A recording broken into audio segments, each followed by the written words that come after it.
Hi, everyone. Hi, Kim. It's episode 14 of Harmony Reads. Welcome.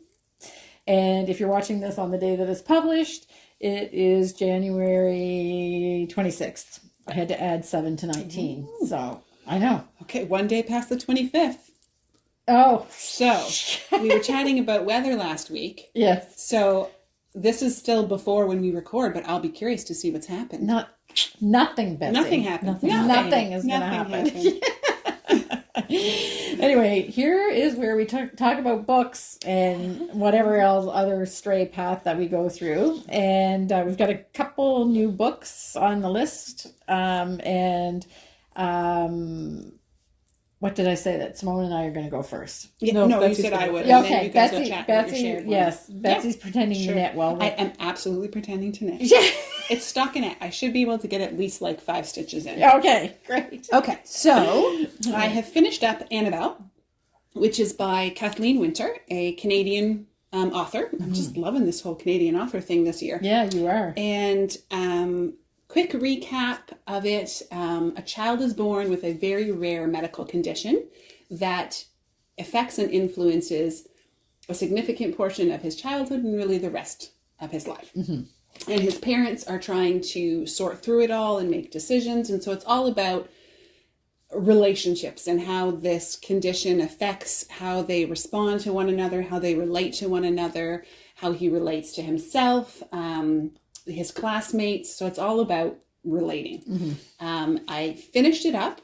Unfortunately, we do go through some difficult parts. I mean, it's about a life. Yes. A real life has difficult parts. Yeah. And so he does, by the end, he has grown up and branched out on his own to go kind of discover life outside of his parents' home and outside of the very small rural Labrador town that he's raised in. He goes all the way to St. John's, Newfoundland. Yeah. Yeah. Not quite Toronto, but he does go to St. John's, Newfoundland, and goes through some experiences there to make some decisions about his own life, which he has not been able to do. He grows up then. Yes. He grows up. He grows up. He starts adulting. Yes. And has to make some decisions that most of us don't have to face. Yeah. And so it's his story of self-discovery, some of the medical journey that he has to go through. And it takes place by that time you're into the early 80s, I believe. Mm-hmm. So even just touches a little bit on the medical system in the early 80s, which is tricky because it's still very much a time period where doctors are doctors and they tell you what to do and you ought to do it. Mm-hmm. You're not really invited into participating in your care. Yeah, in your medical care. Yeah. So it touches on that and some struggles with that. So all around, I really enjoyed it. There is so much in this book. I was sharing with Kim the other day, but I don't want to give it away because it's just yeah. It sounds fascinating, actually. Yeah. I wouldn't read it to talk about here because you're already talking about it, but I actually think I might read it just because it sounds fascinating. Yeah. And Simone will probably like this too, and I think you like it as well. Yeah. But I love it when a book makes you go somewhere and do more research. Yes. And this one absolutely did that for me because it brought up all kinds of questions of, I've never even thought of that before. Yeah. Is this fiction? Is this fact? Has this happened? Yeah. So I had to go digging around a bit to kind of read up on, because it's such a rare medical condition as well. I needed to know, is she just mixing in fiction with this? So it's an interesting thing that caused me to research more, which I appreciated and enjoyed. So, and we're the three of us are, I think it's safe to say we're naturally curious about everything. Yes. So that's, and when you were telling me more details about this, I'm like, I think I do. And you had said you probably like this book to me before. Yes, I did. Yeah, I was like, this will fascinate Kim. Yeah. So, and it's always great when it's set kind of in a world you can picture. Yeah, if that makes sense. Yeah. So I have not spent significant time in Newfoundland. I've not been into Labrador at all, but I have spent enough time to know when they're describing a bit of the scenery and some of the barrenness and the rock and the trees. Like, I've been there enough to know what that looks like. And to even know kind of what it smells like. Yeah. And so I can appreciate it that much more when you've been so there. This what you would recommend? I would recommend this one, if you are a bit adventurous and you don't mind going into questions you may have never thought about before. Right. Yeah. Right. Excellent. So, and like I said, there's some tragic moments too. So it's not a happy read. No. But it's somebody's story and engaging. Yeah. All right. And then we had talked last week. And I might give up on it. Oh. But the Russian winter continues. Oh, but you made your luggage My tag luggage tag has moved. It's traveled. Oh, so I have a traveling luggage tag. Like all winters, sometimes it just lasts a long time. Yeah. I'm trying to make up stuff here.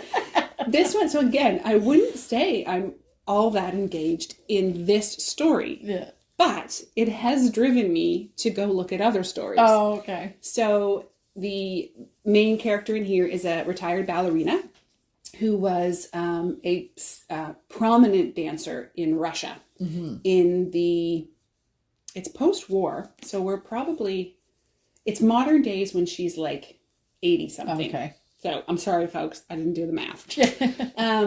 Anyway, so you can kind of, if you know what Russia might have been like at that time, it's not an easy place to live. There are a lot, she's on alert all the time. The government is, people just disappear from your life. You have to be very careful what you say in public, very careful what you say in private. So that is what her and her husband are living under. So they're both artists in this culture. She's a ballerina. He's a poet. She is a little bit less concerned for her safety because her art form that she does is not quite as highly critiqued in terms of the meaning of it. Whereas a poet, he has to be very careful what he writes about, the ideas he expresses, the idea he incites, or even what his poetry may imply. Oh, okay. So he just has to be very careful. And so then it's the debate between, is he writing and creating true art, or is he merely creating propaganda? Oh, okay. So there's that whole political, cultural thing going on in the time when she's young. And then you also have the story that's happening in the present day, which is a whole pile of jewelry that she's auctioning off that just keeps going and going. Oh, okay. But I don't know yet, because she's still in a situation in the past that I have no idea where all of this jewelry came from. Okay. So it is a little bit of intrigue there. Yeah. So somewhere between the past and the present, she gets some significant change in her life. Yeah. Bling. Yeah. Wow. I mean, money change. Yeah. Yeah, so what it did drive me to do, and I will say outright, I'm not recommending this movie. I'm just not. The book caused me to go and be curious about a movie called Swan Lake. Oh, okay. I'm not recommending it because it's brutal. Black Swan. Is that the modern? Swan. Oh, okay. Yeah, that is a rough movie. Yeah. But it intrigued me enough. I kind of, and I'm going to say I sort of watched it on fast forward, if that makes sense. Sometimes I watch things and like, I'll just through scenes that I'm like, okay, I'm getting the gist of the story. Yeah. I don't need that part. I'll slip through. So I did totally watch it on fast forward. So I'm not recommending it don't walk around saying Betsy recommended it. But if you love it, that's fine. Go ahead. Again, it's an incredibly tragic story. Yeah. So then I have these questions. So let's just clarify for a second. So this doesn't have anything to do with Swan Lake, except that she's a ballerina and she dances the Black Swan. The Black Swan. In the Swan Lake. So then you were motivated to go and look up the movie Black Swan. And the connections they have is it both the book and the movie highlights the intensity of being a top ballerina. Okay. The physical discipline, the mental strain, you really work hard and you work your body very hard. Yeah. And so those were kind of some of the parallels between the two, and also the mental struggle. The girl in this book at this point handles it much better than in the movie. So Black Swan was actually one of the more disturbing movies I've ever seen. Yeah. And your reaction says that it's probably, and I can't even really remember like all of the details, but at the end I can remember the feeling that I had when I saw it in the theater, and I left and I was like, that was not So, but it's tangent to this yes, story. Exactly. It's not actually connected to the story in any way. It just was a story about a ballerina and Swan Lake. Yeah. So I'm sure I could have gone and found much more pleasant ones. Yeah. Yeah. But again, it's the idea of these two contrasting characters, the white swan and the black swan, are very different, and often the same ballerina is asked to play both parts. Okay. And so being able to switch literally in a scene change and become a totally different character, I think that's the fascinating challenge that the dancers have to want to play this part. Because if I'm correct, I don't know a whole lot about the ballet. There's some of you may know more, but my understanding is they often play the same, the white swan and then the black swan. Yeah. So anyway, so I just need to kind of find out. There's a character who doesn't know who he is or where he comes from. And I think he's connected to my main character, and I thought I knew how, and now there's been some more information thrown out that I've gone, are they sending me off to confuse me, or is it actually not what I thought? So it's slow going, but I'm staying engaged enough to continue. Okay. And I'm not too much further. I anticipate I'll finish it before the next one. Yeah. Okay. So, and this one, I would recommend the book. Yeah. Yeah. If you want something that and maybe if you're a dancer or you have any connection to the ballet, or if you have any historical family connection to Russia, you might connect more with the story. Right. I'm not a dancer. I don't have any, even, I'm trying to think if I have like close connections in my life that come from Russia. I don't. So anyway, I'm just not having that same personal connection. Yeah. And you've already got your next one queued up. I do. I found it sitting on Kim's desk. How rude. I walked in one day and I was like, oh, Kim, what is that book? So it's by Jane Urquhart. And it's called The Night Stages, which I thought I had read everything by her. And I own everything by her, or so I thought. Clearly she's kept writing. Yeah. I didn't know it. So I'm going to read this one next. Good. Cool. Yeah. Excellent. Yeah. It's funny, speaking about books that belong to other people and other people picking them up, there's been a lot of that happening at the house lately. Oh. So Judah was going around looking for his book, and he's like, I can't find my book. And he goes, where's Dad?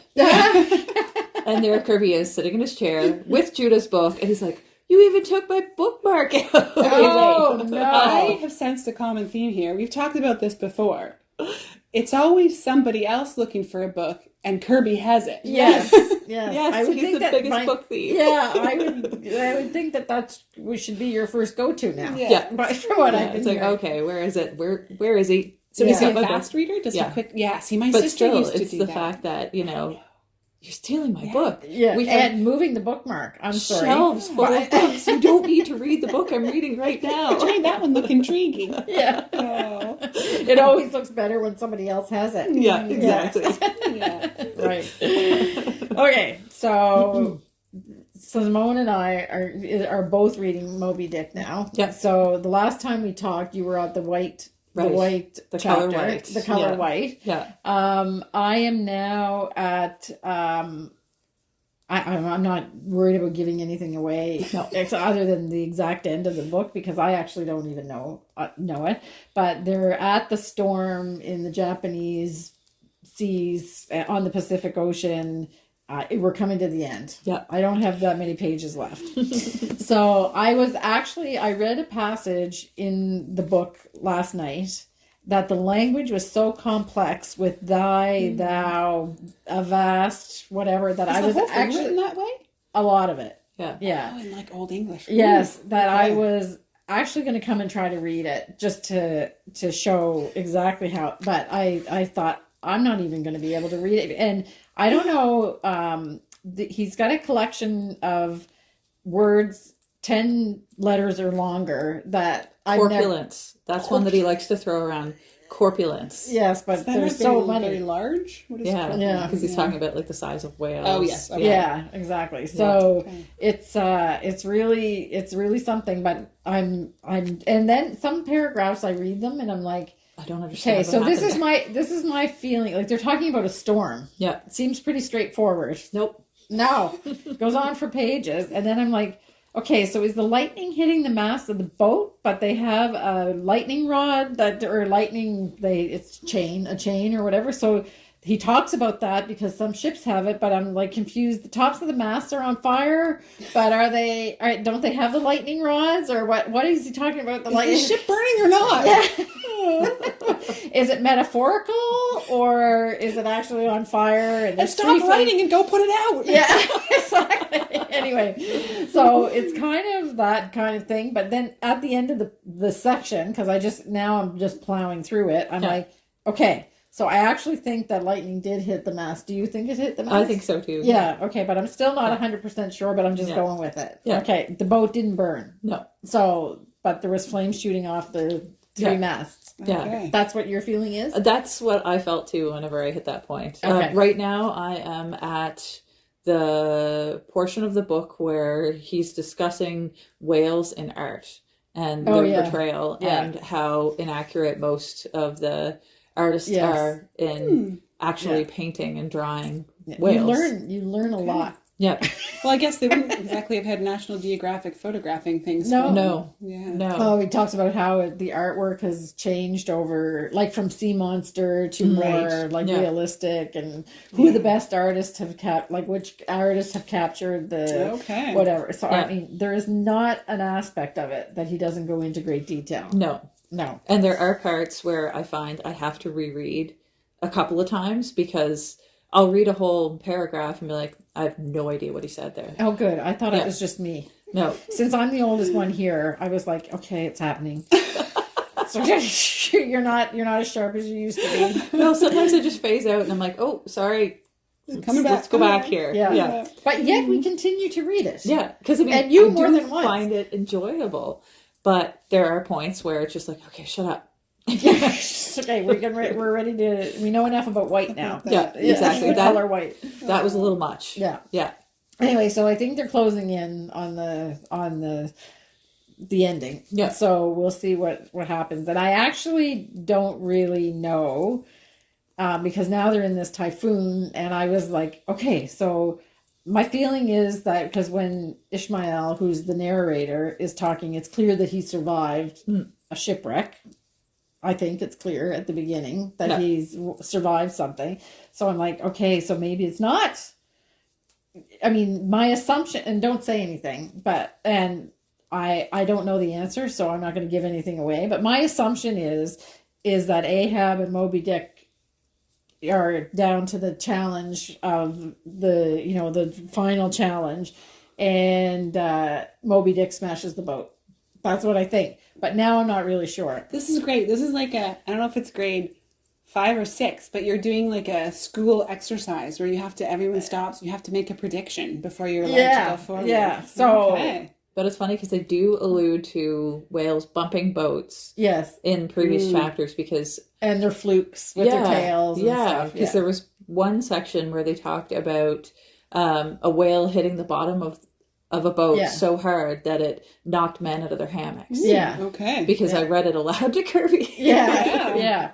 Okay. So I actually don't know what happens in the end because they're so like all I know is the narrator survives, obviously. Yes. So but it's kind of like they're setting up like the moral story or whatever behind it is that, obviously Ahab has this obsession, and they talk about that a lot, like that he's just obsessed with this and catching this whale that he's beyond all reason. Yeah. So now he's kind of ramping up. So he's right. I think it's in the first chapter or second chapter. Well, whatever chapter they get to talking actually about Ahab, who I always thought was the main character. No, but he's got this little piece in it, really. But he's the main protagonist, I guess. But they hardly ever talk about him. Yeah, up until now. Obviously, he's made an impression on people. So if you thought you were going to be the main actor in Moby Dick and you went for the Ahab role, you don't show up until I think I'm on chapter 68 or I don't know. Some of the chapters are so short. It might be 168. I'm not sure. I think there's only 135 in the book. 135? Okay, so... They're starting with C because they're all numbered in Roman numerals. So you're past 100. I'm past 100. So I'm getting there. That's awesome. I'm getting there. Anyway, So I know that the title of my the last episode that we had was "It's All Right to Quit a Book." I was talking about Simone, because she had stopped the book. Yeah, but I'm still going to continue reading this, and people are going to think, like, "What? This one is a real sucker for punishment." But I have to, and we talked about it already, so I'm not going to dwell on it. But it's like from a different level at this point. This is like people talk about, books being their Everest, and this is like your Everest. It's one of the more difficult ones that you've forced yourself just to the actual physical reading of it is hard. Yeah. Like, I don't know, would you call that physical or intellect? Like just trying to read it. Focus. Yeah, the wording, the words, the way the language is written. And that is one thing about the book. The language is difficult. Yes. Yeah. Yeah. And I'm wondering, we've kind of mused about this before, is like how much of that that's what creates this immersion that you feel. I think it's because you have to really dig in there. Yeah, you have to pay attention. Yeah. But he is verbose. Oh, There's no question. Ands, ifs, or buts about it. Yeah, exactly. Yeah. Do you have anything else to say about that? You're just going to continue putting the bamboo shoots under your thumbnails, and you've done it more than once. Yeah. I'm just going to keep on keeping on. Yeah. So I'm now at I actually want to know how it ends. So I'm not going to say that I'm not invested in the story, but I'm also doing it kind of because it's now an academic exercise, sort of at the same time. And you're close enough now. You might as well finish it. Yeah, exactly. I really tried to finish it yesterday, but I was like, can't. It's no good. Like normally I would just push myself through, but it's no good to do that because then you're going to go back and reread it anyway because you're going to be completely lost. Yeah. So, yeah. Okay, so you, on another note, completely different. Totally different. Yeah. Yeah. Simone's reading another book. Yeah. So I just hauled one off the bookshelf. This is James Herriot, The Lord God Made Them All, because I just needed some happy, feel-good levity reading. Yeah, sweetness. He always does it for me. I've read All Creatures Great and Small, I don't know how many times. Like anytime, especially in the wintertime, if things are dark and kind of dreary, I like to pick up these books because the stories are familiar and they just make me happy. Yeah. Oh, nice. So this one is, I've just barely started it. Okay. I'm only 35 pages in, and it's been well read. Yeah. Yes. It was secondhand when I got it, so it still has that. And it's from the library tags. Yeah. So yeah, it's definitely well loved. Yeah. The pages are coming out of it. They are. Yeah. You Daft Booker Dave. Yeah. But yeah, the stories are fun. If you're looking for, and I mean, it's not always lighthearted. There are some more serious topics in some of the James Herriot stories, but for the most part, to do with animals. Yeah. Animals and just family struggles and things like that, because the times weren't always easy for the Dale farmers. Yeah. Especially when, things would happen to their animals. Tough decisions to be made. Exactly. Which is actually still true today. Yeah. So it is very much grounded in reality. Poignant. Yeah. I would say that's... But at the same time, just the charm that comes through in his words. It makes me want to go to the Yorkshire Dales, even though it looks totally different now, and just see what he saw. Yeah. I've always wanted to go, hike. Yeah. I know it's not if you're a hardcore hiker. Yeah. It's not considered hard hiking, but I think it would just be maybe more like walking tour. Right. I'd love to do a walking tour in Europe. And it's funny too because I think it was in one of the books, can't remember which one. There's the stereotypical grumpy old men in the pub, and they have disparaging comments about them walking folks. Oh, they're always walking. Where are they going? No one knows. What are they doing? They're walking. Yeah, just for the sake of walking. Yeah. Well, I mean, I understand that, right? If you live there and you farm, you're walking because you're working. Exactly. You're not just leisurely puttering around. Yeah. Full-time farmers don't get a lot lot of leisurely puttering. No, it's like yarn shop owners. Oh, I would love that at knitting all day. That's what she does. That's what we do. Yeah. The yarn shop owner barely has time to knit. So it's It's a nice, simple, happy read. And did you watch All Creatures Great and Small on PBS or whatever? Yes. And are they close to or they are fairly close? Are they? I haven't read the books. I watched them. I really liked them. So there are discrepancies as there are with anything, but the original series with Christopher Timothy as James Herriot character is really, really good. Yeah. I was watching them as I do one after another, and then Ken can't take them. He just said, I can't. Ken rarely says, I don't want to watch that anymore. But this was one he's like, I just can't. Like, can we just turn that off for tonight? Yeah. So I love Tristan because Tristan is always getting into trouble. Yeah, anyway, it's good. Yeah. Brother. Yeah. So I actually like that version too. I saw the more recent one, and I was like, I wasn't as into it. No, that was the one I saw the more recent couple episodes from the more recent one first, and was like, I don't understand what the hype is. And then I went back and looked at the old one, and I was like, okay, this is more mine. Yeah, I didn't even bother looking at them. I got totally caught up in the wardrobes. Yeah, of course you did. That time. Her pants that she gets to wear, and all her sweaters. Yeah. So nice, happy, feel good read. Yeah, good, excellent. Yeah, little palette. Changer. Yeah. Cleanser. Yeah. Okay. And you've got another book there. I do. This is a nonfiction. Looks serious. It is. Yeah. Mastery by Robert Greene. I picked that up because I love his writing, and he does not disappoint. So the book is essentially how to be a good student of life. Oh. So, honing your curiosity, not that I really need any help in that department, you know what I mean? The three of us are kind of the same. Yeah. But it's just an interesting perspective. And we were talking about it a little bit on Saturday. Okay, I wondered if this was, the apprenticeship and the 10,000 hours to become proficient at something. Yes, that we had a big discussion about that when I started my flying for my handspun stuff. And how much resiliency plays into that. Yeah. So some people might call it dry. I find it endlessly entertaining because he takes examples from history and historical figures and proves his points. Okay. And then he also picks historic figures to be kind of like the antithesis of the law. Okay. So don't do this because this is how it turns out. Oh, okay. Yeah. Okay. Yeah. So cautionary tales as well as... So much more educational sounding Aesop's fables. Yes. Yeah. Right. Okay. And you're reading them both at the same time? Yeah. So when you need a little bit of a break, you're James Herriot. I usually read that in the morning and then James Herriot in the evening. Or my nonfiction in the morning and then my fiction. Morning reading is more, you definitely have more clarity. Yeah. Don't look at me. I don't do morning reading. You don't do morning reading? No. I do too. I don't get up early enough to get that in before the day has to get going. Yeah. So, all right. And I do want to make one note because you and I talked about it, is that I actually watched the series All the Light You Cannot See. Oh, yes. And I came back and I said, you're so crafty because you could have probably said a little bit more, but not too much.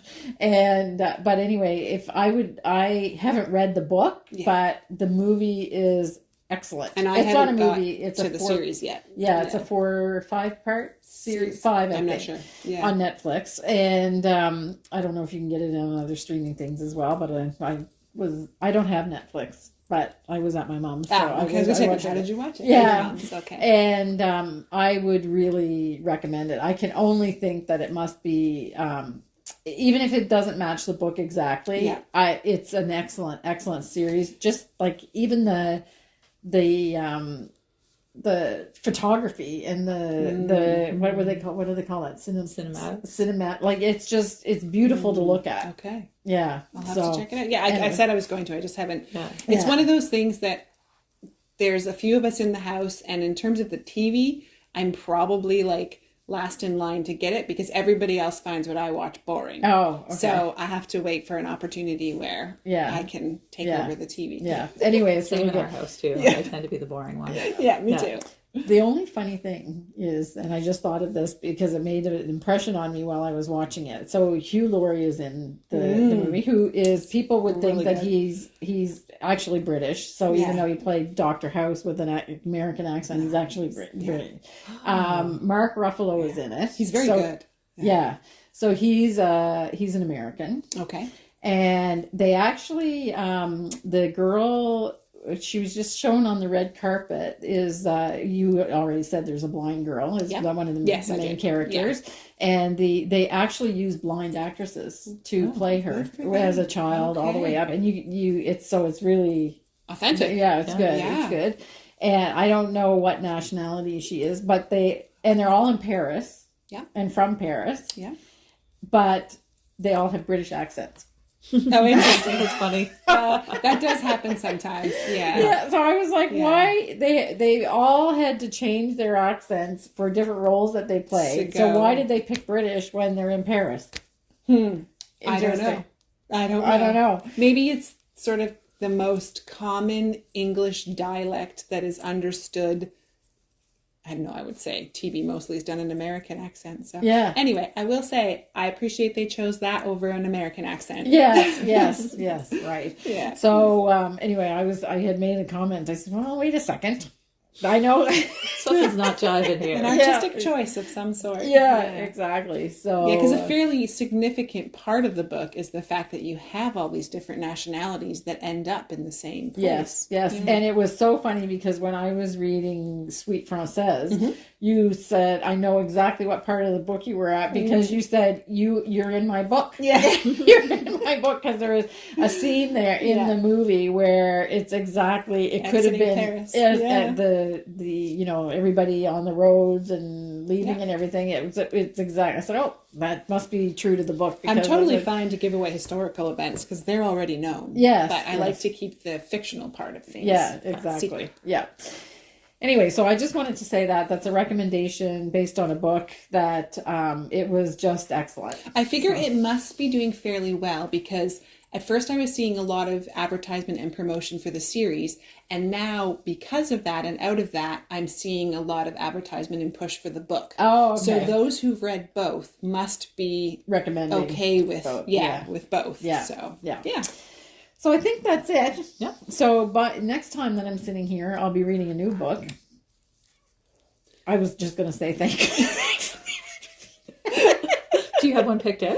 Well, I said I was going to read The Spoon Stealer next by Leslie Crew. So that's a Canadian author that's been recommended to me by my sister and by my mother. Yeah. And and every time I say that I'm going to read The Spoon Stealer to somebody that's read it, they say, "Oh yeah, you love it." Okay. So I'm gonna get that. I just have to get my hands on a copy. So yeah.